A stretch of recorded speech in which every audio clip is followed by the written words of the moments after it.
Assalamualaikum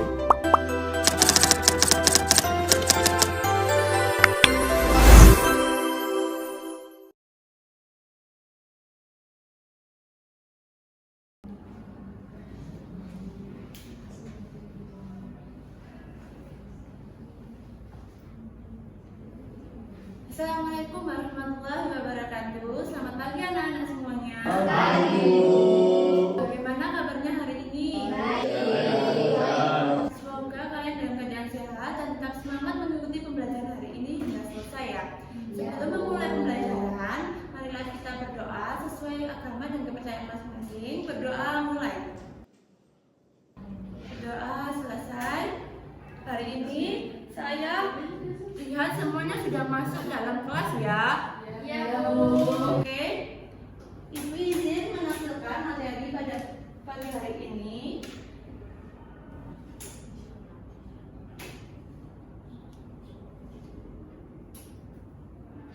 Nah, hari ini kita memasuki mata pelajaran dasar-dasar desain komunikasi visual tipografi. Nah, topik pembahasan pada hari ini adalah yang pertama ada fungsi tipografi, terus yang kedua ada anatomi tipografi, yang ketiga prinsip tipografi, yang keempat karakteristik tipografi, dan yang kelima layout dan hierarki dalam tipografi. Nah, sebelum memasuki materi satu persatu, Ibu akan menyampaikan materi ini nantinya akan bermanfaat dalam kehidupan sehari-hari waktu kalian membuat sebuah desain, dan nantinya akan diterapkan melalui secara pesan yang tersampaikan oleh audiensnya. Baik, selanjutnya akan Ibu lanjutkan untuk tujuan pembelajaran hari ini yang dapat dicapai, yaitu peserta didik mampu menganalisis fungsi, anatomi, dan prinsip tipografi dalam dua desain yang digunakan media visual serta mendesain poster dengan menggunakan minimal dua variasi tipografi yang sesuai dengan prinsip-prinsip tipografi, termasuk penerapan layout yang efektif untuk menyampaikan pesan secara visual. Baik, selanjutnya Ibu akan melanjutkan pada pertanyaan. Nah, pada untuk anak-anak bisa menjawab bagaimana tipografi mempengaruhi cara pesan disampaikan melalui desain. Oke, Zuhai bisa menjawab pertanyaan ini, silakan. Oh, karena fungsinya. Yang lainnya? Ya boleh, silakan. Dari karakter atau bagian hurufnya. Nah, dari jawaban teman-teman kalian itu sudah benar. Nah, kita harus memperhatikan fungsi, terus juga prinsip, terus karakter juga. Nah, sebelum itu nanti kita akan membahas itu satu persatu. Kita lanjutkan. Yang pertama ini ada fungsi dari tipografi sendiri. Yang pertama itu ada kemudahan membaca. Jadi, dalam fungsi tipografi sendiri, kita itu mendesain harus membuat audiens itu lebih kemudian membaca pesan yang ingin kita sampaikan. Nah, yang kedua adalah menarik perhatian. Dalam tipografi diperlukan dengan warna, tata letak yang menarik untuk memberikan kesan visual yang baik.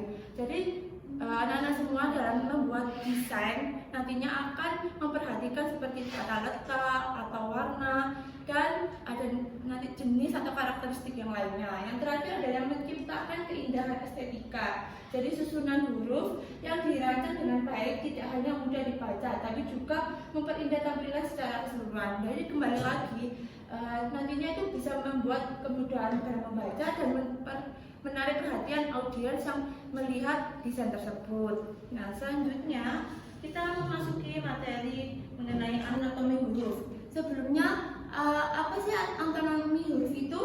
Siapa yang bisa jawab? Tidak, Bu. Mungkin dari anak-anak sekalian masih belum memahami mengenai anatomi huruf ini ya? Belum, Bu. Bisa dilihat dari poin-poinnya. Anatomi huruf itu bisa diartikan sebagai bagian-bagian dari huruf. Yang pertama ada bagian bar, terus ada serif, ada footer, ada stem, ada shoulder, ada descender, dan ascender. Yang terakhir ada S-height. Oke, Ibu akan menjelaskan satu persatu dari bagian anatomi huruf ini. Nah, di sini Ibu sudah nge-print bagian tipografinya. Tadi kan sudah dilihat.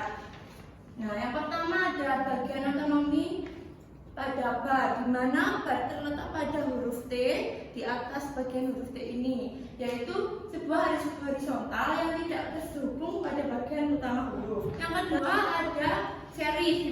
garis atau aksen kecil di ujung struk huruf. Bisa dilihat pada gambar, ini terdapat pada huruf P ya. Nah, yang ketiga ada counter, adalah ruang kosong di dalam huruf yang tertutup atau sebagian tertutup.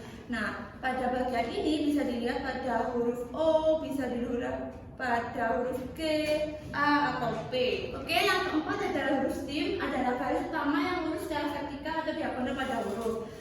Anak-anak bisa lihat pada gambar ini, gambar stem terdapat pada huruf R, yaitu bagian bawahnya. Nah, yang kelima adalah solder, yaitu garis melengkung pada bagian atas huruf. Nah, pada gambar bisa dilihat itu pada huruf R untuk melengkung ke atas. Nah, yang keenam ada descender, yaitu bagian huruf yang kecil turun ke bawah. Bisa dilihat pada huruf P ini juga, ini termasuk descender. Nah, yang ketujuh adalah ascender, yaitu bagian huruf kecil yang mengulang di atas X height. Nah, yang terakhir ini ada yang X height pada huruf Y, yaitu tinggi huruf yang melebihi huruf utamanya. Oke? Dari penjelasan tadi, Bapak melanjutkan ke bagian prinsip dari tipografi sendiri. Yang pertama ada legibility, yaitu kemudahan mengenali bentuk huruf agar tidak tertukar antara karakternya. Jadi pada legibility sendiri ini nantinya itu bisa memudahkan kita dalam memilih karakter huruf. Nah, yang kedua ada readability, yaitu tingkatan keterbacaan teks dipengaruhi oleh jenis huruf dan jarak antara huruf. Jadi kan misalkan nanti kita membuat desain. Nah, biasanya kan kalau membuat desain itu kita rasanya kurang, huruf ini tuh kurang, ada ke kanan atau ke kiri. Nah, nanti kita bisa menggunakan pakai readability. Nah, selanjutnya visibility, yaitu jarak pandang antara seorang pembaca dengan objek yang dibaca.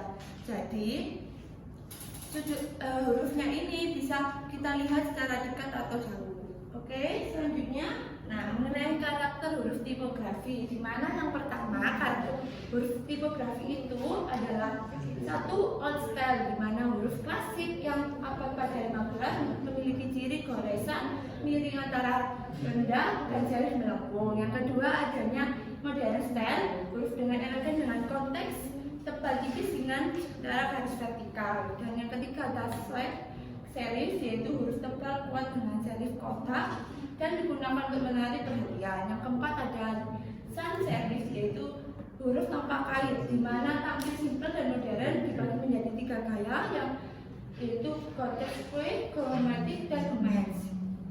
Oke, dilanjutkan lagi ya. Nah, ini adalah materi terakhir kita hari ini, yaitu layout dan hierarki tipografi, di mana layout sendiri memiliki pengertian teks dan gambar agar bisa terlihat rapi, menarik, dan mudah dipahami, sekaligus mengarahkan perhatian dan menyampaikan pesan secara efektif. Nah, hierarki sendiri mempunyai pengertian, yaitu bisa mengatur urutan teks dari judul ke isi agar pembaca mudah menangkap informasi secara berurutan. Jadi keduanya itu saling berkaitan ya. Kalian membuat sebuah desain harus memperhatikan layout, apakah layout ini sudah benar, enak dilihat oleh audiens apa belum. Nah, hierarki sendiri juga memiliki bagian-bagian. Yang pertama ada judul utama, di mana judul utama itu terlihat besar dan menarik untuk dilihat oleh audiensnya sendiri, seperti kayak sampul buku atau majalah. Nah, yang kedua ada headline, yaitu judul isi yang mengarahkan pembaca guna untuk kapasitas kata saja, dihindari huruf kapital penuh ya. Nah, jangan lupa ada potongan di seberangannya. Yaitu yang ketiga ada sub headline, yaitu penjelasan kita di bawah headline. Jadi kayak ada huruf besar terus di bawahnya ada lagi, yaitu dinamakan sub headline ini. Nah, penjelasan sub headline sendiri itu dekat dengan teks, diberi jarak yang jelas di bagian sebelumnya. Oke, dari materi layout dan hierarki tipografi, apakah ada yang ingin bertanya tentang materi ini? Tidak, Bu. Baik. Ini Ibu akan melanjutkan mengenai penugasan kita nantinya hari ini yang akan dilakukan oleh anak-anak semuanya ya.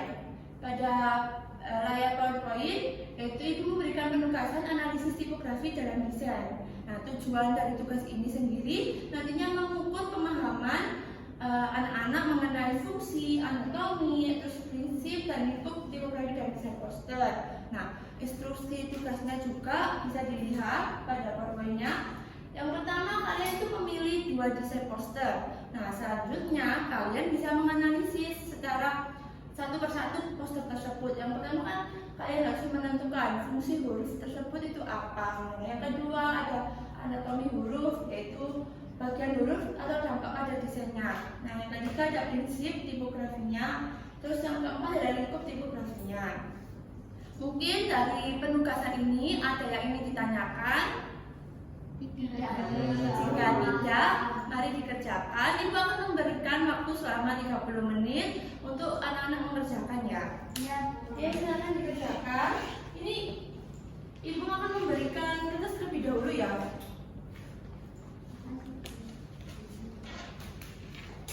Jangan lupa waktunya ya untuk mengerjakan selama 30 menit. Jika ada yang ditanyakan, bisa ditanyakan secara langsung.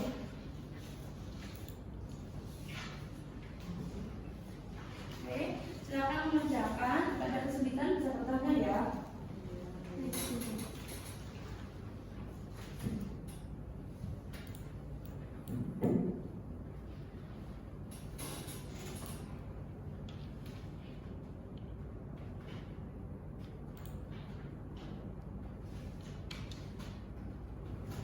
Saya rasa sudah cukup untuk pengerjaan tugas hari ini. Bisa dikumpulkan, ibu akan meminta jawaban dari kalian masing-masing ya. Setelah ini nanti kita akan diskusi terkait jawaban yang sudah dijawab. Ya.